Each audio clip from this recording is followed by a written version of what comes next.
Let me tell you something that might offend the weak but empower the willing. If you're not ready to fight for what you say you want, you don't really want it. The life you dream about isn't going to be handed to you. No one's going to show up and drag you to greatness. Every breakthrough, every dollar, every opportunity you're praying for is already out there, but it's protected by resistance. And if you're not willing to push, bleed, sacrifice, and grind, then forget about it. This world doesn't move for the passive. It only moves for the relentless. You want it, prove it, fight for it, or step aside for someone who will. You don't get what you wish for. You get what you fight for. And the moment you stop backing down and start showing up like a warrior, everything in your life will begin to shift. Because the level of your fight will always determine the size of your future. Your dream is not going to come knocking on your door. It's not going to interrupt your comfort, override your laziness, or force itself into your life. You have to go get it. You have to chase it, fight for it, and refuse to settle until it's in your hands. Too many people sit around hoping that one day, somehow, their dream will magically manifest. But dreams don't move toward people asterisk. People move toward dreams asterisk. And only those willing to fight for it will ever hold it in their hands. Nobody hands over a dream without a battle. The world is built to resist greatness. The path to success is filled with delays, distractions, and discouragement. If you're not ready to face resistance, you're not ready to claim your dream, you will be tested, you will be challenged. Everything you say you want will be confronted by everything trying to stop you. The question is not whether the dream is real. The question is whether your fight is strong enough to reach it. There will be days when quitting feels easier, when the pressure gets heavy, when people walk away, when you feel like you're not good enough. But if you truly want what you say you want, then you have to make a decision to keep swinging, to keep climbing, to keep showing up even when nothing around you is encouraging you to continue. Your breakthrough doesn't come from talent alone. It comes from tenacity. It comes from the refusal to surrender.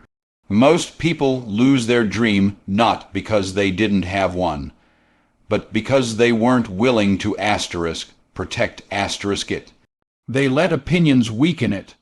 They let failure redefine it. They let delay discourage it.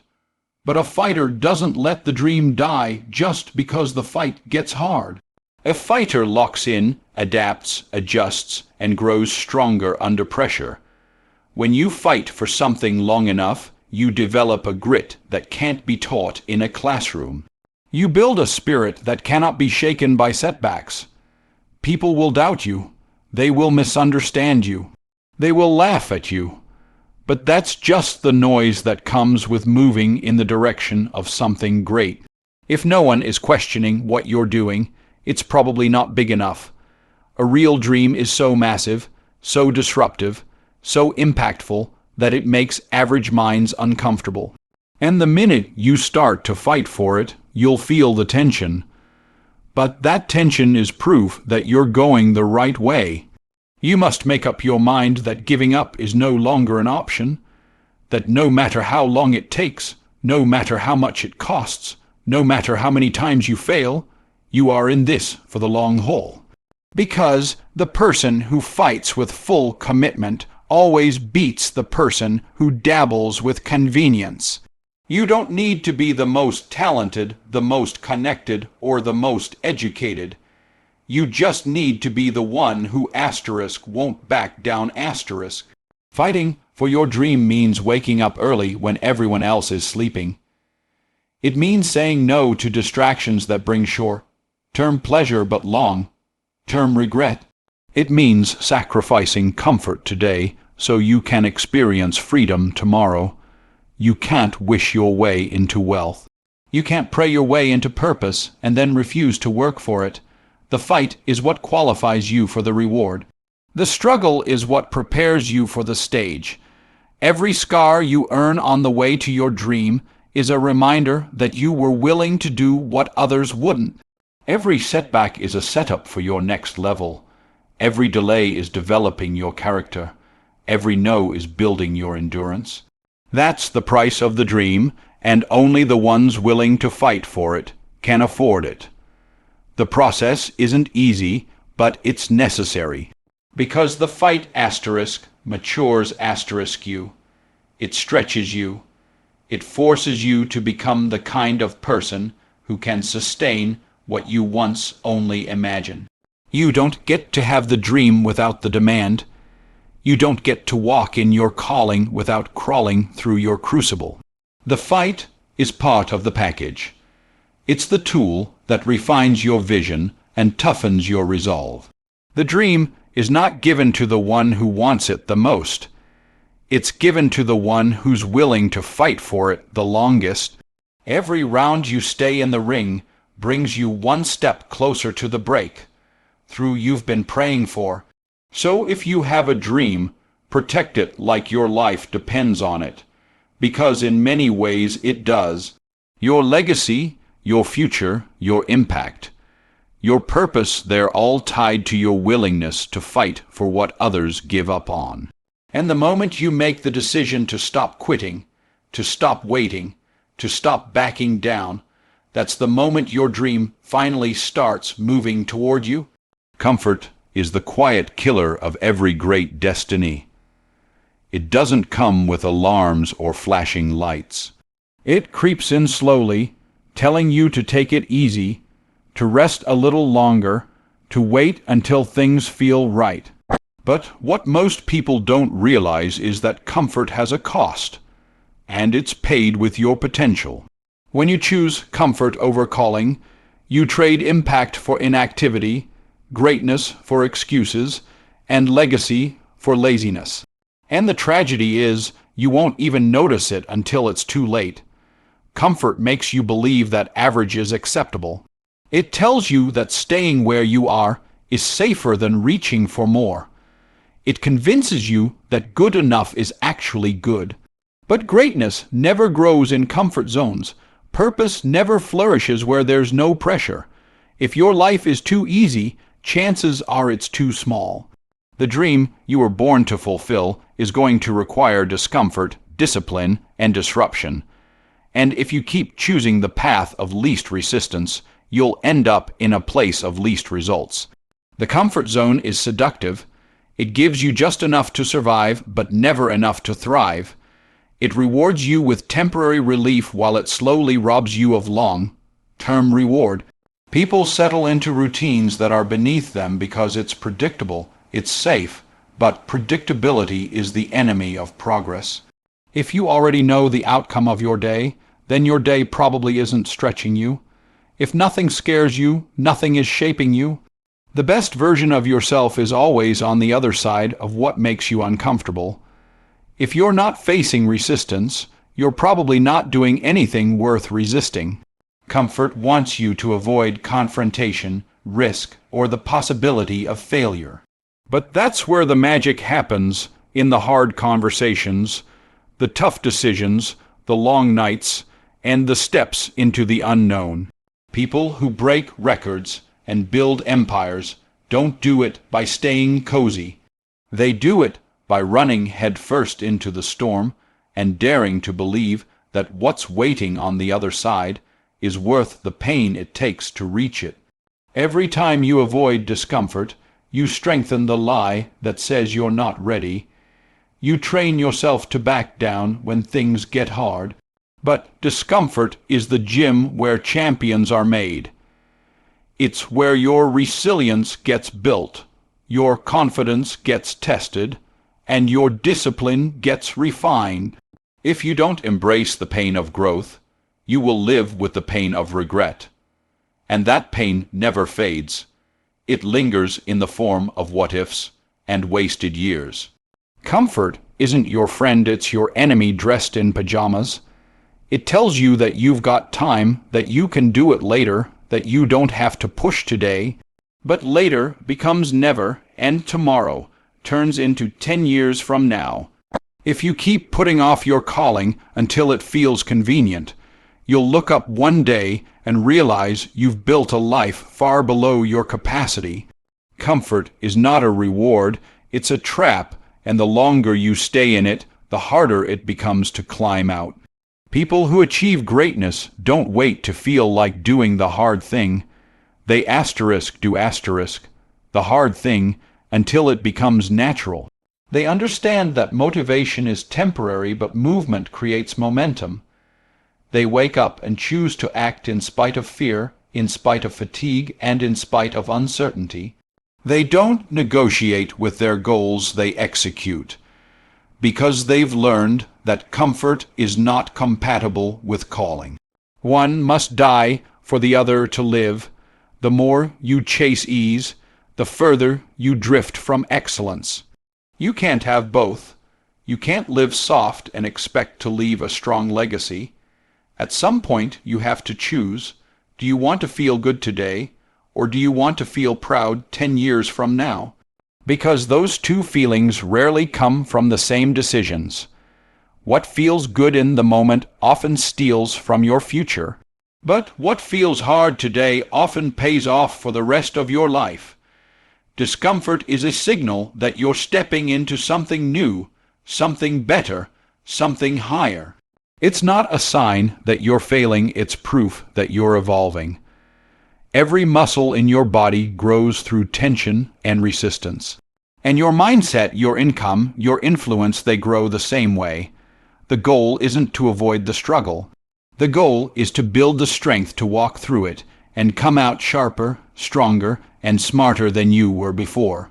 The comfort you cling to today might be the very thing killing the future you crave. It's not about pain for pain's sake. It's about purpose. It's about deciding that you want your dream more than you want your excuses. And until that decision is made, comfort will keep calling your name, whispering that you've done enough. But deep down, you know you were made for more. And more never lives in comfort. It lives in commitment. Discipline is the bridge between your desires and your destiny. It's the force that turns intention into execution and wishful thinking into actual results. Most people don't fail because they don't have goals. They fail because they don't have the grit to show up every single day when motivation runs dry. Discipline doesn't care about your feelings, your excuses, or your circumstances. It shows up whether the mood is right or not. And if you want to win, you must learn how to act on decisions, not emotions. You're not always going to feel like pushing forward. You won't always feel energized, focused, or confident. There will be mornings when you wake up tired, afternoons where you feel overwhelmed, nights where you want to quit. But your results don't respond to how you feel. They respond to what you do. The ones who win big are not the ones who always feel good. They're the ones who refuse to be ruled by how they feel. Discipline is the weapon that gives you the edge, even on the days when everything feels like it's working against you. Feelings change like the weather, unpredictable, unreliable, and unstable. But discipline is consistent. It's predictable. It's secure. When you build your life around discipline, you stop depending on hype to carry you forward. You stop relying on external circumstances to line up perfectly. You become self, governing which means you don't need the world to push you. You know how to push yourself and that kind of internal power is what separates the committed from the casual. Discipline is a muscle. It grows through repetition. Every time you make yourself do what needs to be done, even when it's hard, even when it's boring, even when it's uncomfortable, you're building that muscle. And eventually, what used to feel like a struggle becomes a standard. What once felt heavy starts to feel normal. The same way you build physical strength through resistance, You build mental strength through obedience to the goal. You train your mind to obey your mission, not your mood. There is no greatness without self-control. Discipline is what keeps you from self-sabotage. It keeps you from wasting time, wasting money, and wasting opportunities. It creates structure, and structure builds momentum. Most people are so used to living by impulse that the idea of scheduling, planning, and executing seems like bondage.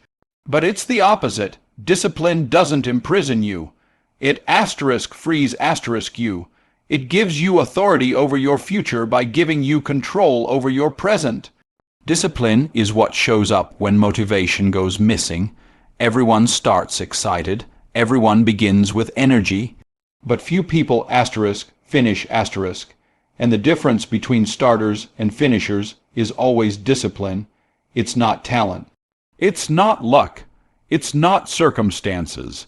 It's who can stay focused, stay consistent, and stay obedient to the process long after the applause has faded. Long after the hype dies down, long after the feeling is gone, the disciplined one is still grinding. You can tell how far someone will go by how much discomfort they're willing to manage. Discipline says, I will keep showing up, no matter how I feel. It says, I don't need validation to stay on mission. It says, I'm not looking for a way out. I'm looking for a way through . That's the voice that builds empires. That's the voice that finishes marathons. That's the voice that builds legacies. Not the loud voice of inspiration, but the quiet, relentless voice of discipline . You will never outgrow the need for discipline. No matter how much success you have, no matter how many breakthroughs you achieve, if you let discipline slip, the whole thing starts to collapse. That's why successful people protect their routines. They guard their time. They live by systems, because they know that what built the breakthrough is what will sustain it.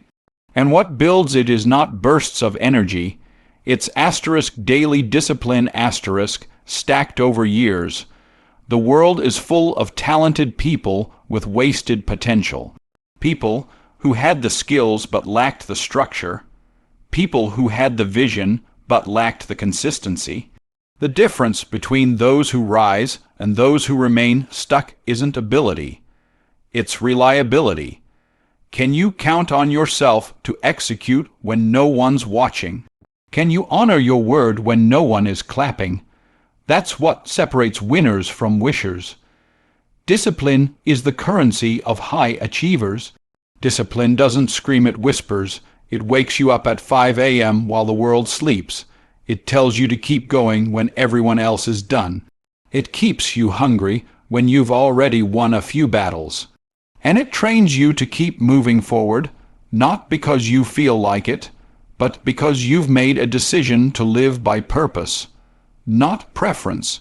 And once that becomes your lifestyle, you stop chasing results and start becoming the person who attracts them naturally. You do not get to collect results for work you haven't done. That's a brutal truth, but one you need to internalize if you ever want to build anything meaningful. You can't withdraw from a bank account you never deposited into. And you can't expect life to hand you the rewards of a fighter when you've been sitting on the sidelines. If you haven't paid the price, you haven't earned the prize. The world is not withholding success from you. It's simply not delivering it to those who haven't proven they're willing to fight for it. Entitlement is the enemy of achievement. Too many people want to win without work. They want recognition without resistance. They want wealth without war, but it doesn't work like that. The law of life is sowing and reaping, and if you haven't been sowing with discipline, sacrifice, focus, and relentless effort, you've got no harvest to expect. You don't get to skip the struggle and still wear the crown. Every inch of progress must be purchased, and the currency is effort . The dream you say you want has a cost, and that cost is non-negotiable. You don't get to lower the price just because you're tired. You don't get a discount because your feelings got hurt or your past was hard. The universe doesn't care how badly you want it. It responds to how consistently you work for it. Wanting something isn't enough. You have to deserve it. And you deserve it through daily decisions that prove you're serious. People admire the result but ignore the requirement.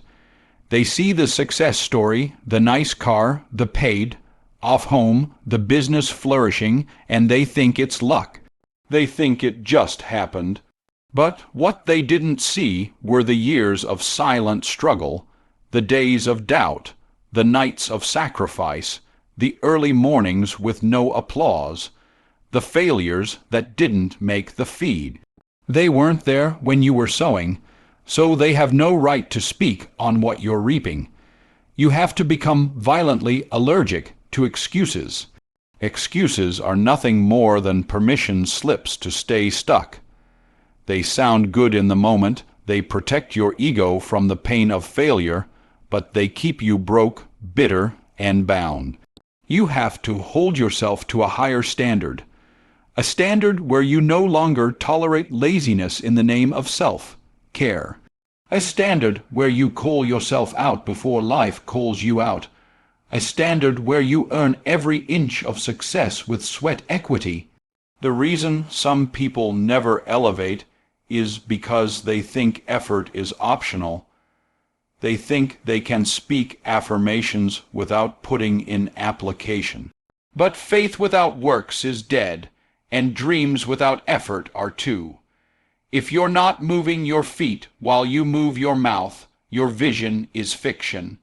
Talking about it doesn't get you there, posting about it doesn't build it, planning doesn't produce it.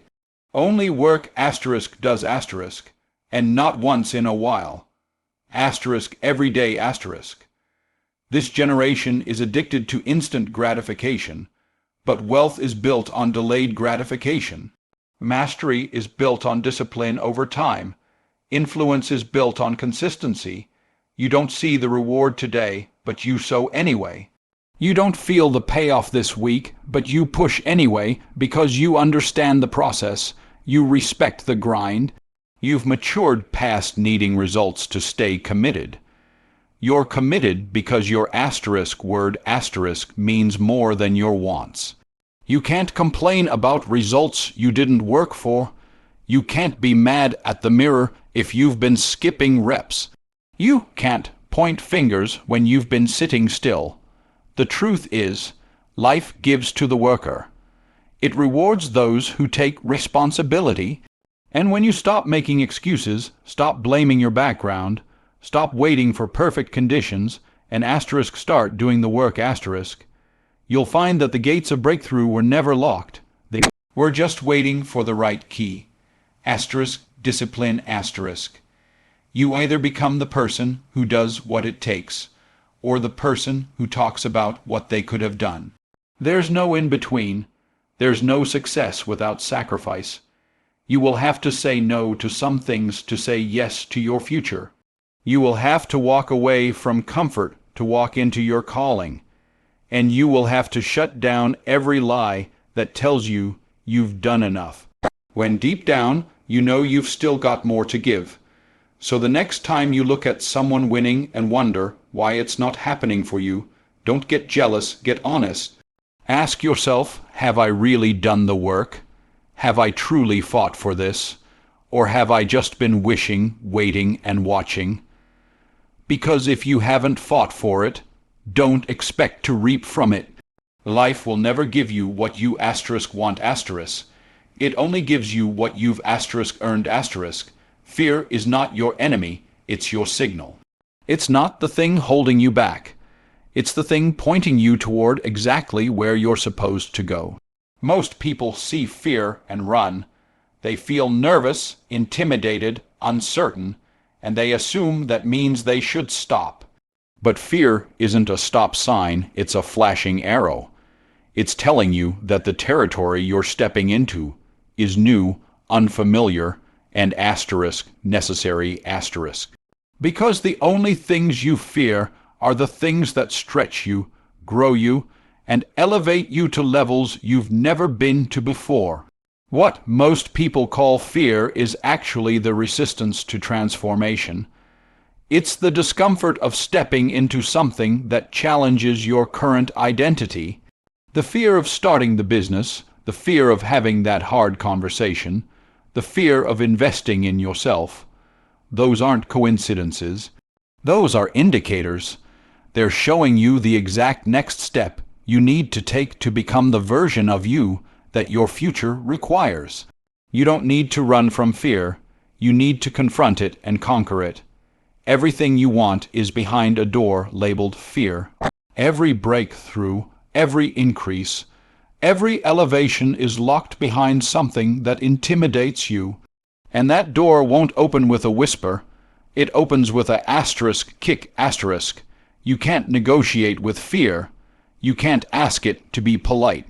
You can't wait until it fades. You walk into fear with a decision, not a feeling, because feelings are fragile, but decisions are final. Once you decide to move forward no matter what, fear loses its grip. Fear is not the giant, it's the shadow. It exaggerates, it distorts, it lies. It makes things look bigger than they are, so you'll stay smaller than you should be. But once you move toward the thing you fear, you realize it's not as strong as it pretended to be. The business you were afraid to start, the audience you were afraid to speak to, the goal you were afraid to chase. None of them were too big. It was your hesitation that gave them power. Fear only grows when you feed it with inaction. Courage is not the absence of fear. It's the decision to move while fear is still in the room. The boldest people you know aren't fearless. They've just trained themselves to act before fear can talk them out of it. They feel the nerves, the pressure, the anxiety, and they move anyway. That's power. That's maturity. That's how you build the life you dream about, not by avoiding fear, but by proving you're stronger than it. Every time you move through fear, you take back territory that doubt tried to steal. Fear keeps you broke, small, and hidden. It talks you out of ideas.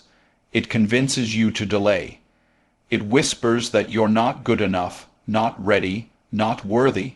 But fear is a liar, and its only weapon is your belief. The moment you stop believing what fear says, you disarm it. The moment you stop obeying its commands, you rise above it. You don't defeat fear by thinking differently. You defeat it by doing differently.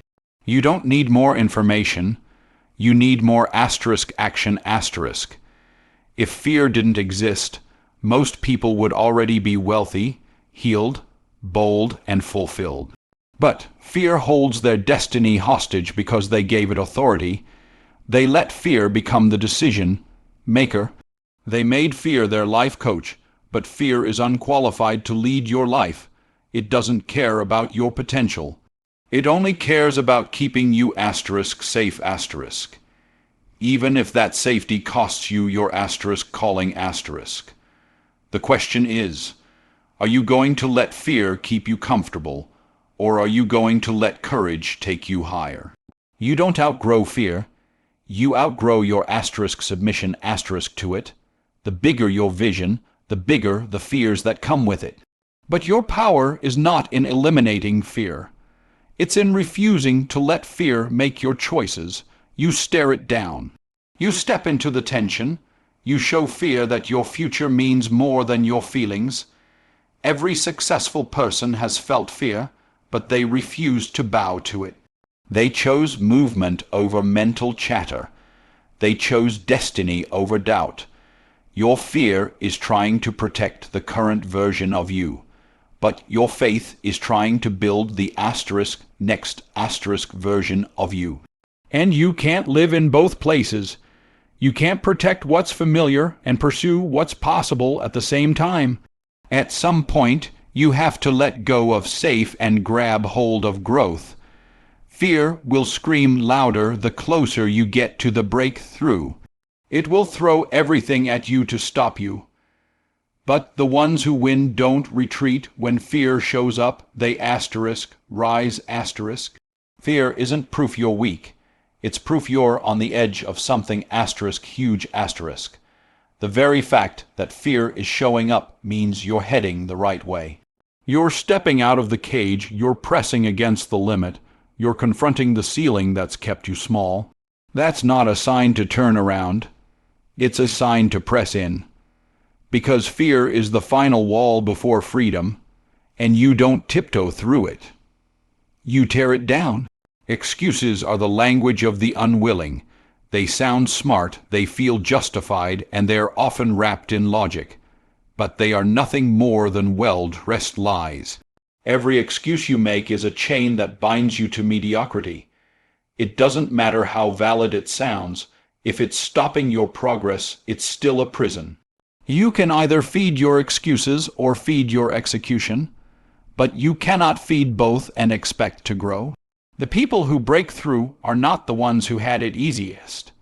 They're the ones who stopped speaking the language of limitation.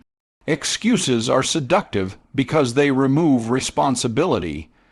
They give you something to blame outside of yourself. I didn't have the time. No one helped me.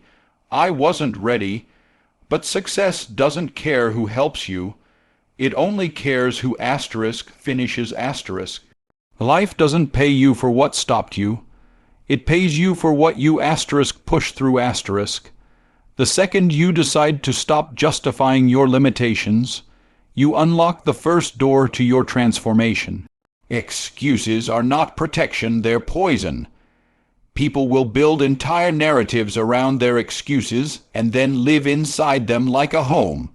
They'll defend them, justify them, argue for them, but your excuses don't need lawyers, they need to be evicted asterisk. You are not what happened to you. You are not what they didn't do for you. You are what you decide to become despite all of that. Some people were born into chaos and still created empires. Others had every resource and still wasted it. The difference is not in the hand you were dealt. It's in how you played it. Excuses don't show up looking like weakness. They show up sounding rational. I'm not starting the business because the economy is bad. I'm not losing the weight because I have too much stress. I'm not pursuing the dream because my family needs me. But beneath every excuse is a choice. Avoid pressure or accept responsibility. There is no growth without pressure, and responsibility is the only thing strong enough to crush the weight of your own excuses. You cannot be a victim and a victor at the same time. You have to choose. One path keeps you rehearsing the pain, the injustice, the delay. The other path forces you to rise, to act, to move.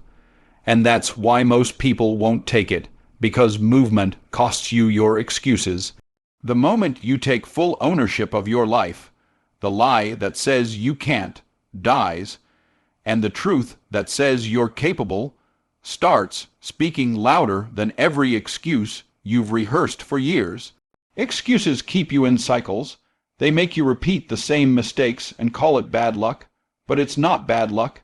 It's bad patterns. And those patterns are fueled by your unwillingness to confront them. You can't break a cycle that you're still defending. You can't outgrow a story you refuse to let go of. The future doesn't belong to the person who had it hardest. It belongs to the one who stopped letting their excuses do the talking. You will never outperform the limitations you keep reinforcing. Every time you say, I can't, you're digging your own ceiling. Every time you say, it's not the right time, you're extending your delay. Excuses are not small. They're destructive. They rob you of momentum. They delay your freedom. They make you feel better today while stealing everything you were supposed to build tomorrow. You don't get to grow and still keep your excuses. They have to die so you can live.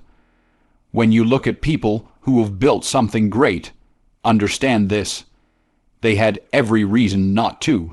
They had past trauma, financial pressure, doubt, insecurity, resistance. But they chose to move anyway.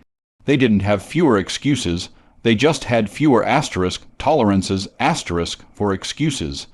They set a higher standard. They decided that nothing would have more authority in their life than their commitment to the mission. And that decision changed everything. The scariest thing about excuses is that they sound harmless. They don't scream, they whisper. They show up in quiet moments telling you it's okay to delay, it's fine to settle, it's smart to wait. But every excuse has a price, and eventually you pay it with regret. You look back and realize you weren't stopped by a giant, you were stopped by a story. And that story was written by fear, not by truth. But the moment you stop giving your excuses a microphone, your future finally gets a voice. You were never created to live limited, but you will if you keep handing the pen to your excuses. You were built for greatness, but greatness is unlocked through responsibility. The second you decide to cancel the contract with your excuses, your life begins to expand, and you'll realize you never needed permission, perfect timing, or ideal conditions. You just needed to refuse to speak the language of the unwilling and commit to becoming the person who executes regardless . This life isn't waiting for you. The clock is ticking, the doors are closing, and your excuses are getting louder. But so is your calling, so is your potential, so is your fire. You can either keep living life on mute, or you can raise your voice, raise your standard, and fight like your legacy depends on it. Because it does. You weren't made to quit. You weren't built to beg. You were born to battle and to win. So stand up, gear up, lock in, and don't stop swinging until the life you see in your mind is the life you're holding in your hands. Fight for it or forget about it. And if you're serious about becoming the version of yourself the world can't ignore, hit that subscribe button, lock in, and let's go to war for your greatness.